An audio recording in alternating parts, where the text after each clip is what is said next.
Hello and welcome to Our Voices.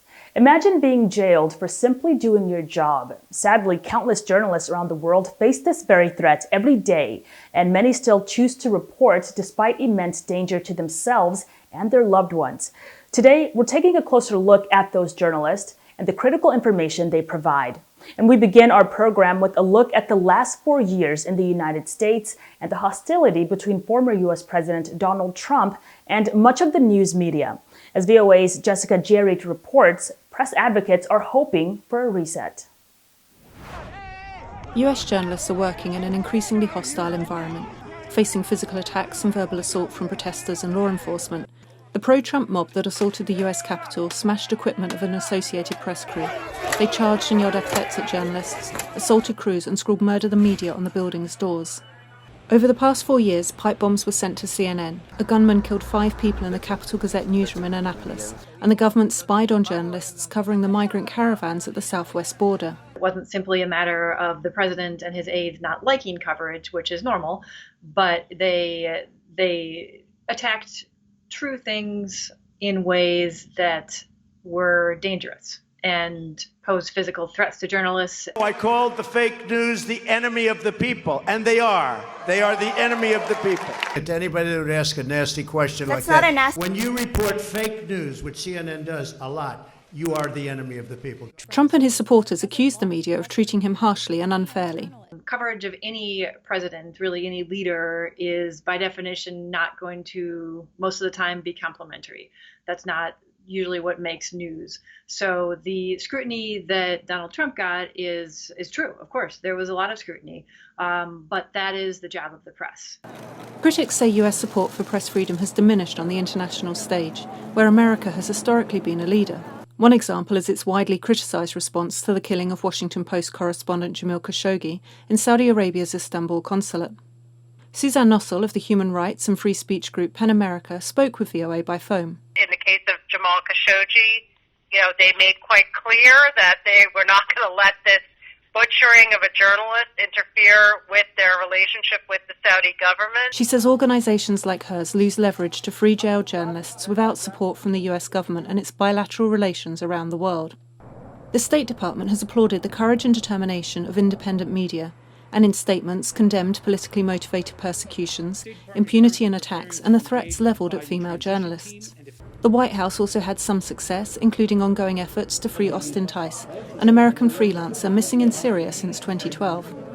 Incoming President Joe Biden says he will defend the rights of activists and journalists and work to restore relations with the media. But analysts say his press freedom record is less than ideal. The Obama-Biden administration saw tighter access to information, prosecution of sources, and seized journalists' phone records.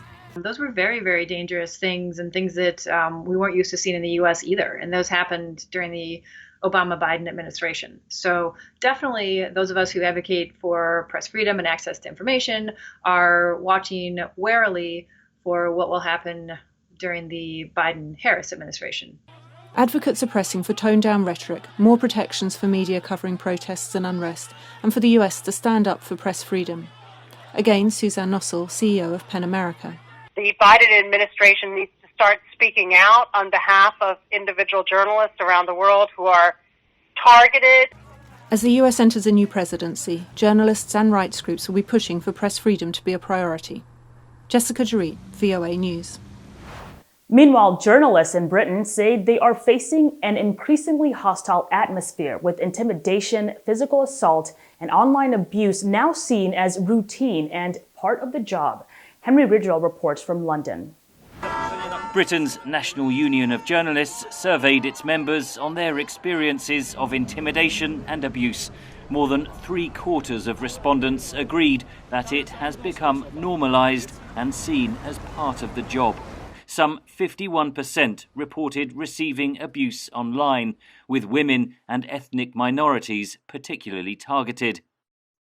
If you're being threatened with rape, if you're being threatened with grotesque violence, if your family members, your children are being threatened over social media, you can't simply think, don't feed the trolls, don't engage with it. You have to take those threats very seriously.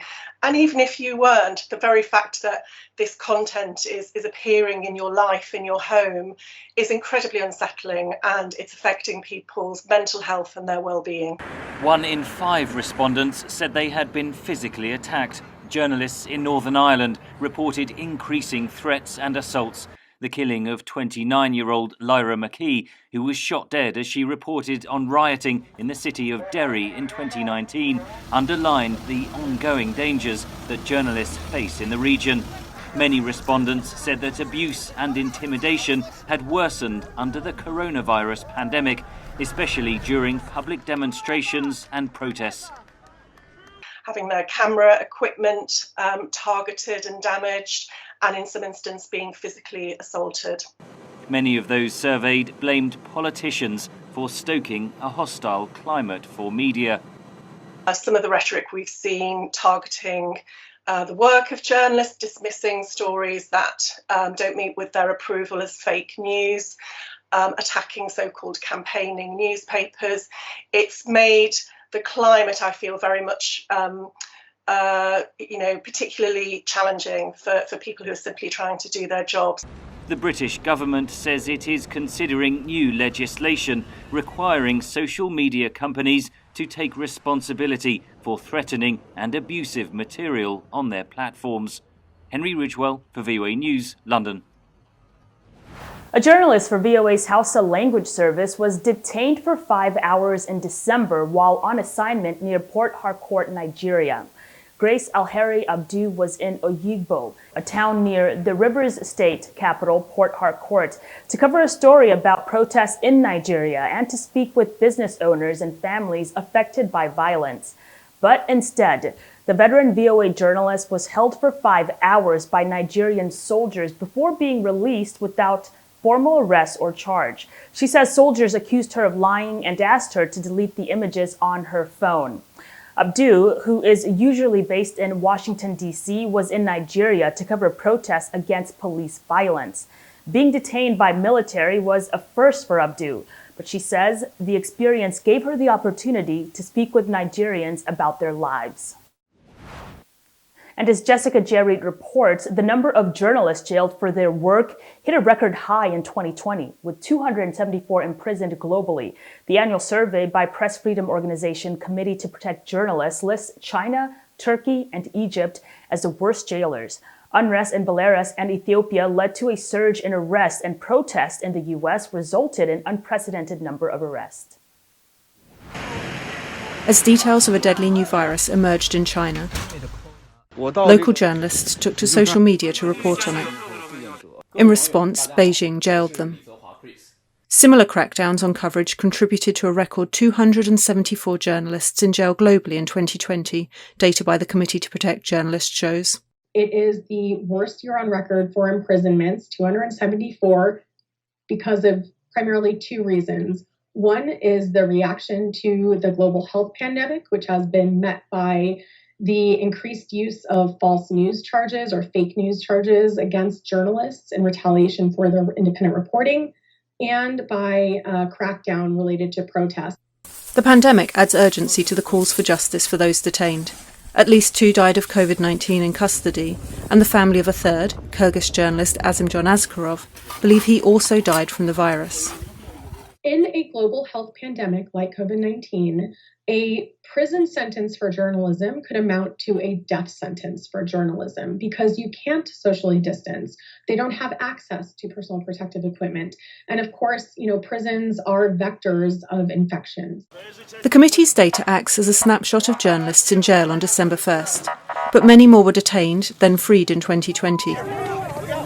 In the US, more than 117 were briefly detained or arrested covering protests over racial injustice or related to the presidential election. Several still face charges.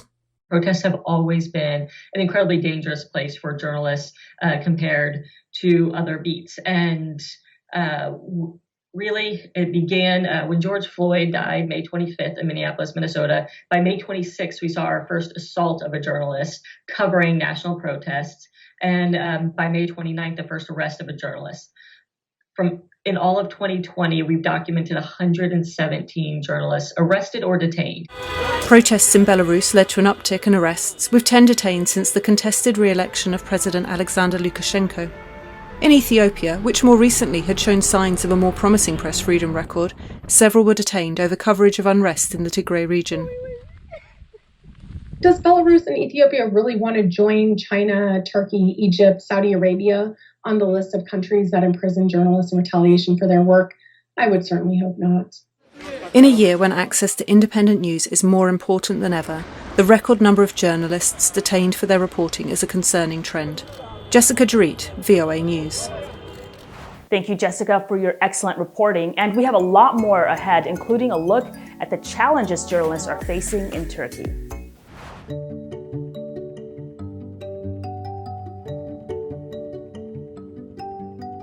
This is a country that I chose to become a citizen. I didn't have to become a citizen.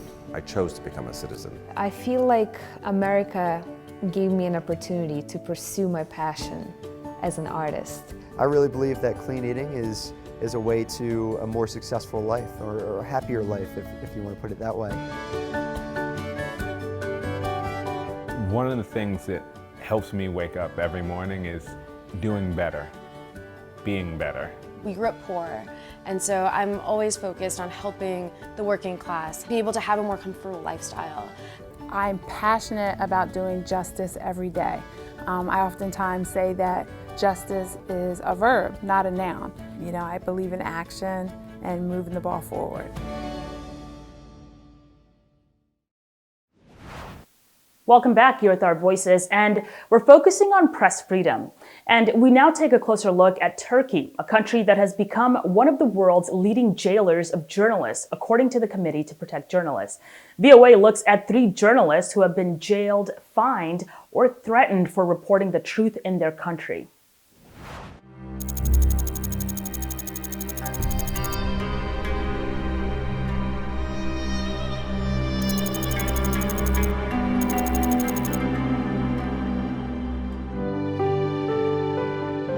It was the kiss seen round the world, shared by journalist Kadri Görsel and his wife Nazire, following his release from the Turkish prison in late September 2017. It made a picture, an iconic picture. The kiss was a good answer to our jailers, I think. An answer to his jailers and to a government intent on curbing press freedom in Turkey. Görsel had been arrested in October 2016, along with more than a dozen other journalists at Cumhuriyet, Turkey's leading opposition newspaper. The journalists were ultimately charged with aiding a terrorist organization and held in custody during the opening phases of the trial, which for Görsel meant spending 11 months in jail. Over his 33 years in the news business, Görsel has witnessed the demise of independent journalism in Turkey. It started in 2010, grew bigger, and at the end of the day, whole media industry got under the control of the regime. The habitat for free and independent journalism does not exist anymore, and the mainstream media, in its proper definition, does not exist. During his career, Görsel has been a vocal critic of Erdogan and his government, a stance that proved costly in 2015 when he wrote for a prominent mainstream newspaper. Kadri Görsel was fired from Milliyet, or a tweet in which he said that Erdogan, more than anyone, was responsible for ISIS in Turkey. And then from there, it escalated into much further targeting of him over the next 2 years. Görsel continued criticizing the Erdogan government, particularly its crackdown on press freedom, and he doesn't mince words when discussing the charges against him and his Cumhuriyet co-defendants. It is an obvious assault against journalism, in fact, because this should not have happened.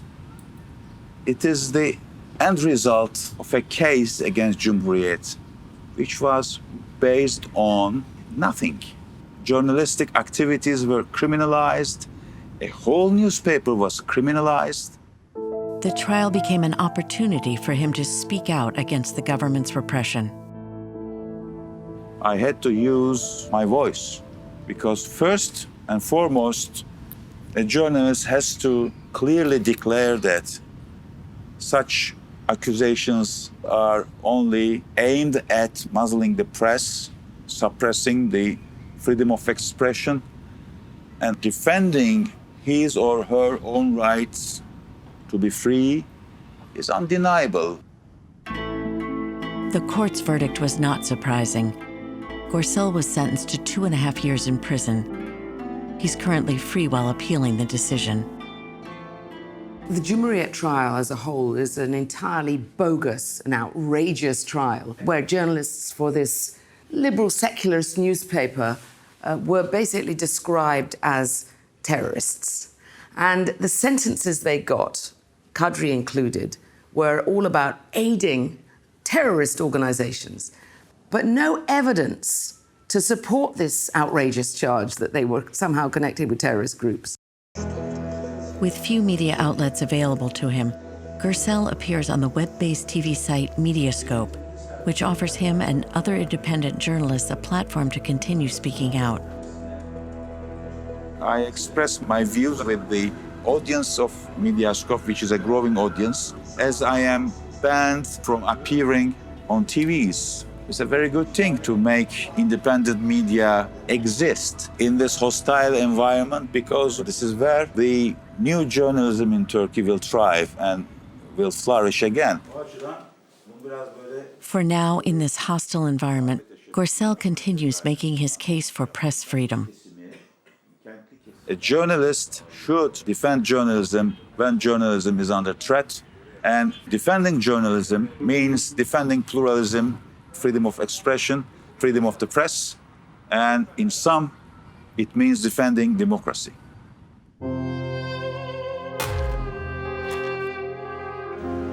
If independent journalism is to flourish in Turkey again, Pelin Ünker's experience will be one reason why.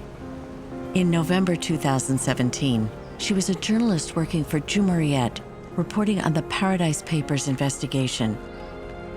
It exposed a hidden world of wealth held in offshore accounts by celebrities, blue-chip clients, and multinational corporations. Biz dünya çapında 382 gazeteci bu araştırmayı yaptık. Tabii ki hani diğer ülkelerde de bu haber aynı gün aynı saatte yayınlandı. Öyle bir prosedür var çünkü. Ünker revealed that former Turkish Prime Minister Binali Yıldırım and his sons had ties to 5 shipping companies registered in Malta, a tax haven. Yıldırım never disputed the accuracy of the report, yet he filed charges against Ünker for slander and defamation. Kendisi de bu şirketlerin varlığını kabul etmişti. Ancak buna rağmen bir iftira davası açıldı. Sonrasında işte 13 ay 15 günlük hapis cezası kararını verdi yerel mahkeme. Ancak son aşamada istinafta bu ceza bozulmuş oldu. But Ünker did not come out unscathed. The appeals court fined her $1,549 in the defamation case. Aslında hani para cezalarıyla biraz da bu araştırmacı gazetecilik faaliyetleri engellenmeye çalışıyor Türkiye'de. Ancak buna rağmen de çok sayıda gazeteci halen zor şartlarda gerçekleri yazmaya devam ediyor. Of over 350 journalists involved in the reporting on the Paradise Papers worldwide, Ünker is the only one who has been charged with a crime for her work. She is currently free, pending the outcome of her trial. Ünker now works as a freelance reporter for the German news service Deutsche Welle and remains committed to doing investigative work. Böyle bir dönemde konuşmak, gerçekten gazetecilik yapmak çok önemli diye düşünüyorum. Bir çocuğum da var ve hani daha iyi bir gelecek için, ona daha iyi bir gelecek hazırlamak için haberlerimizi yapmaya devam etmemiz gerekiyor.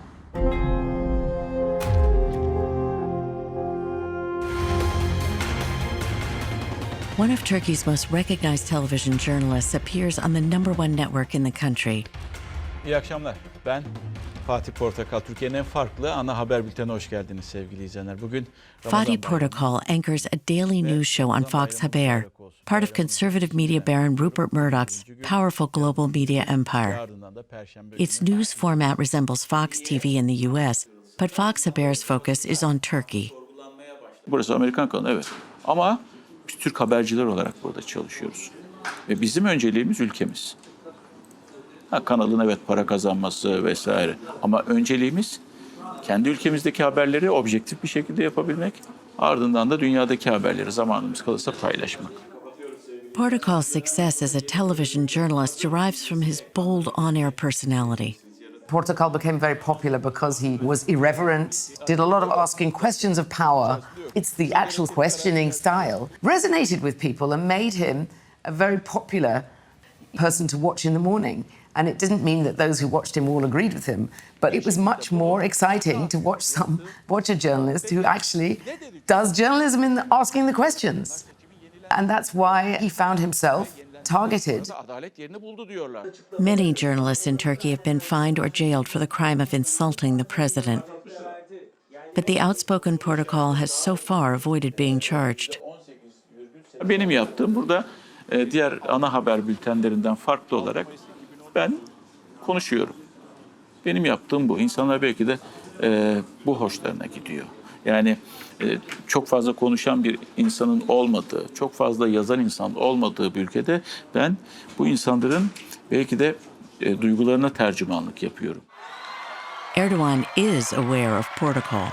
He issued a threat against the journalist at a rally mentioning Portakal's name, which means orange in Turkish. Birileri çıkmış. Portakal mıdır, mandalina mıdır, narenciye midir, nedir? Sokağa çağırıyor. Sokağa çağırıyor. Haddini bil, haddini. Bilmezsen haddini, bu millet patlatır enseni. Journalists who've criticized Erdogan have been attacked by thugs in the past. The threat of violence, especially from a head of state, is not to be ignored. Afterward, it made Portakal more cautious. Çünkü toplumun veya bireyin nasıl refleks vereceğini bilemiyorsunuz, kestiremiyorsunuz artık. Yani çılgınca bir hareket yapabilir, belki hiçbir şey yapmayabilir. Sadece kendinizi biraz daha koruma altına alıyorsunuz. İşte baskı bu şekilde olabiliyor. It's pressure like that, threats, arrests, prison sentences, fines, which makes a journalist's job in Turkey hazardous. We should be worried about the loss of independent and professional media in any country. It means that the democratic order is eroding there.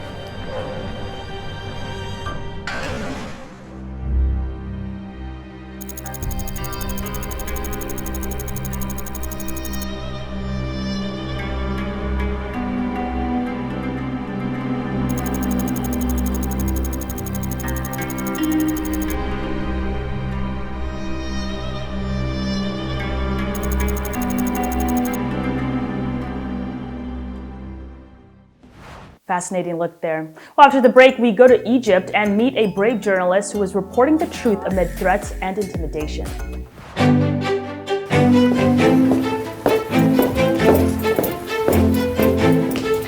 Being part of Our Voices is about more than just sitting here and talking about women's issues.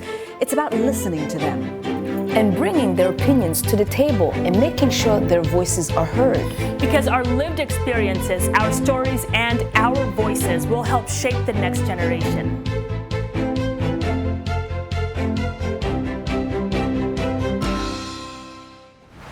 Welcome back. You're with Our Voices, and this is Women to Watch.